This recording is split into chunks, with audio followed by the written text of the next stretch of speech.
இன்றைக்கி இந்த வீடியோவில் 1 கிலோ அளவிலான வெண்ணிலா ஸ்பாஞ்ச் வச்சு நம்ம பல வகையை எப்படி பயன்படுத்தலாம் அப்படிங்கிறதாங்க பார்க்க போகிறோம்.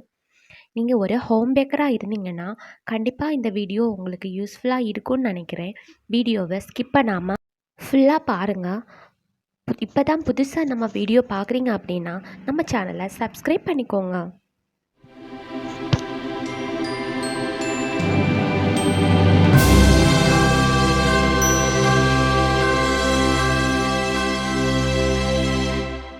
நம்ம சேனலை சப்ஸ்கிரைப் பண்ணி சப்போர்ட் பண்ணுற எல்லாருக்குமே ரொம்ப ரொம்ப நன்றிங்க. இப்போ நம்ம 1 kg வெண்ணிலா ஸ்பாஞ்ச் எப்படி செய்கிறதுன்னு பார்க்கலாம். நம்ம எப்போ கேக் செஞ்சாலுமே ஃபஸ்ட்டு கேக் டின்னை பட்டர் ஷீட் போட்டு நம்ம க்ரீஸ் பண்ணி வைக்கணும். அடுத்ததாக நம்ம 1 கப்புக்கு கொஞ்சம் குறைவான அளவில் சர்க்கரை எடுத்து பொடிச்சு வச்சுக்கலாம். நம்ம மாவு எடுக்கிற கப்பில் மாவுலேருந்து கொஞ்சம் குறைவான அளவில் சர்க்கரை எடுத்துக்கணும். இப்போ ஒரு ட்ரையான பவுலில் 1 கப் கோதுமை மாவு எடுத்து அது கூடவே அரை teaspoon baking powder, 1/4 teaspoon baking soda, இது 3ஐயுமே சேர்த்து இந்த மாதிரி நம்ம நல்லா ஜலிச்சு எடுத்துக்கணும். ஒரு 3 தடவைக்கு நம்ம மாற்றி மாற்றி ஜலிச்சு எடுத்துக்கணும். அப்போ தான் மாவு நல்ல ஒரு ஸ்மூத்தான பக்குவத்தில் நமக்கு கிடைக்கும். கேக்குமே ரொம்ப சாஃப்டாக இருக்கும். பாருங்கள், ஜலிச்சதுக்கப்புறமா இந்த மாதிரி கலந்து விட்டுக்கணும். அப்புறமா 3 முட்டை எடுத்து உடைச்சி ஊற்றிக்கோங்க. முட்டை ரூம் டெம்பரேச்சரில் தான் இருக்கணும். அது கூட அரை டேபிள் ஸ்பூன் வெனிலா எசன்ஸ் சேர்த்து நல்லா நம்ம பீட் பண்ணி எடுத்துக்கணும். முட்டை பீட் பண்ணும்போது நம்ம ஃபஸ்ட்டு ஸ்பீடு வச்சு தான் பீட் பண்ணணும். அப்படி பீட் பண்ணும்போது தான் நம்ம முட்டையோட ஸ்மெல் கேக்கில் வராமல் இருக்கும். இந்த மாதிரி கேக் மேக் பண்ணக்கூடிய டூல்ஸ் இருந்திருந்தால் நாமளும் கேக் செஞ்சுருக்கலாம் அப்படின்னு நிறைய பேர் நினச்சிட்டு இருப்பாங்க.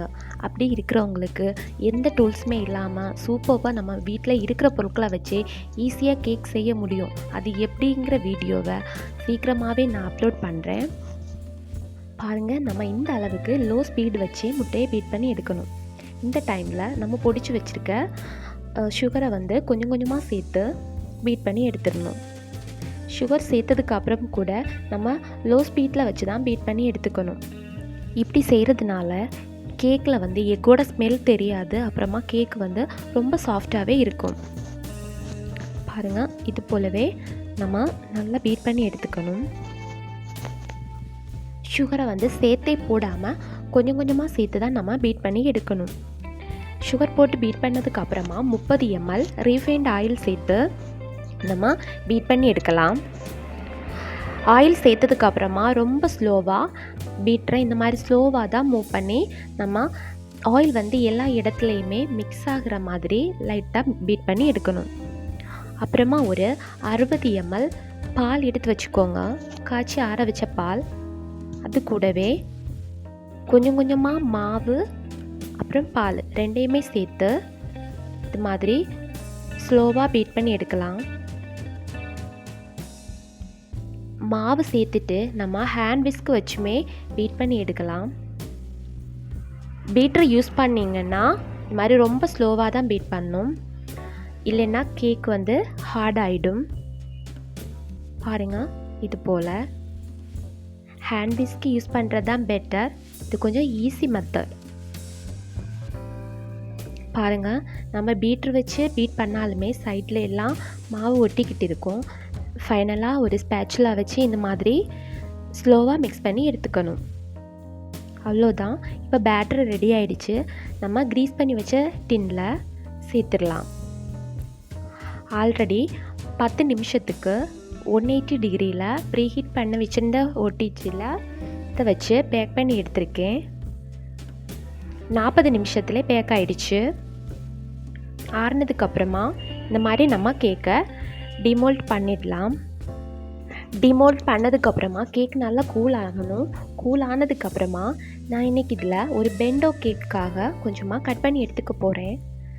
பெண்டோ கேக்கோட பாக்ஸ் எவ்வளவு அந்த அளவை பார்த்துட்டு அதுக்கான கட்டர் எதுவுமே இல்லாததுனால இந்த மாதிரி ஒரு பாட்டிலோட கேப்பை வச்சு கரெக்டாக கட் பண்ணி எடுத்துக்கிறேன். பாருங்கள் இது போல். இப்போது சூப்பராக பெண்டோ கேக்குக்கான சைஸ்லையே கேக் கிடச்சிருச்சு. இப்போ இதை ஐசிங் பண்ணிடலாம். பெண்டோ கேக் வந்து கேக் போர்டில் வச்சு ஐசிங் பண்ணால் நமக்கு கேக் போர்டு நகர்ந்துகிட்டே இருக்கும். ஸோ இந்த மாதிரி டர்ன் டேபிளில் டைரெக்டாகவே நம்ம பண்ணிடலாம். பாருங்கள் இது போல் ஈஸியாக நம்மளால் டர்ன் டேபிளில் வச்சு ஐசிங் பண்ண முடியும்.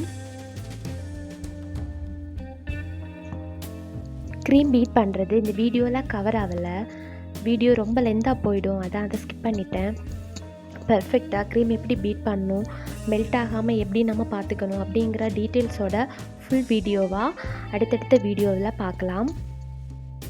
பாருங்கள் பெண்டோ கேக்குக்கு நம்ம டிசைன் பண்ண முடியாது, இருந்தாலுமே ஒரு சின்ன டிசைனாக கொடுத்து இந்த மாதிரி பண்ணி முடிச்சாச்சு. இப்போ இதை இப்படியே மெதுவாக எடுத்து பெண்டோ பாக்ஸில் வச்சிடலாம். இந்த மாதிரி மல்டி பர்பஸ்க்காக நம்ம சூப்பராக ஒரு கேக்கை வச்சு ஈஸியாக பயன்படுத்திக்க முடியும். அடுத்ததாக நம்ம மினி ஜார் கேக் எப்படி செய்கிறதுன்னு பார்க்கலாம். பாருங்கள் அதுலேயே கொஞ்சமாக கேக் எடுத்து இந்த மாதிரி பொடிச்சு எடுத்துக்கிறேன். பாருங்கள் இந்த மாதிரி ஜாரில்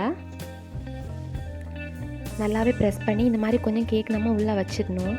ரொம்ப ஃபுல்லாக வர மாதிரி வைக்கக்கூடாது, பாதி அளவுக்கு தான் வைக்கணும். நம்ம லிட்டு வந்து மூடுறப்போ இல்லைன்னா க்ரீமெல்லாம் இதில் ஒட்டிக்கும். ஸோ இந்த மாதிரி பாதி அளவுக்கு தான் இதில் நம்ம கேக்கை சேர்த்துடணும். சேர்த்ததுக்கப்புறமா இதில் நம்ம நல்லா வெட் பண்ணணும் சுகர் சிரப் வச்சு. அப்போ தான் கேக் வந்து மாய்ஸ்சராக ஜூஸியாக கிடைக்கும். பாருங்கள் இது போல்.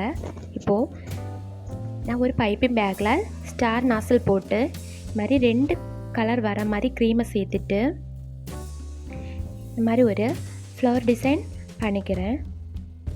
இது மாதிரியெல்லாம் க்ரீம் எப்படி நம்ம பைப்பிங் பேக்கில் சேர்த்துக்கிறது, இந்த மாதிரி டிசைன் பண்ணுறது எல்லாமே அடுத்தடுத்த வீடியோவில் பார்க்கலாம். புதுசாக நம்ம வீடியோ பார்க்குறவங்க சப்ஸ்கிரைப் பண்ணி வச்சுக்கோங்க, அப்போ தான் நான் எப்போ வீடியோ போட்டாலுமே நீங்கள் உடனேயே பார்க்க முடியும்.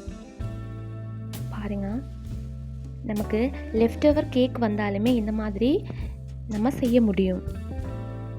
அவ்வளோதான், நமக்கு ஜார் கேக்கு சூப்பராக ரெடி ஆயிடுச்சு.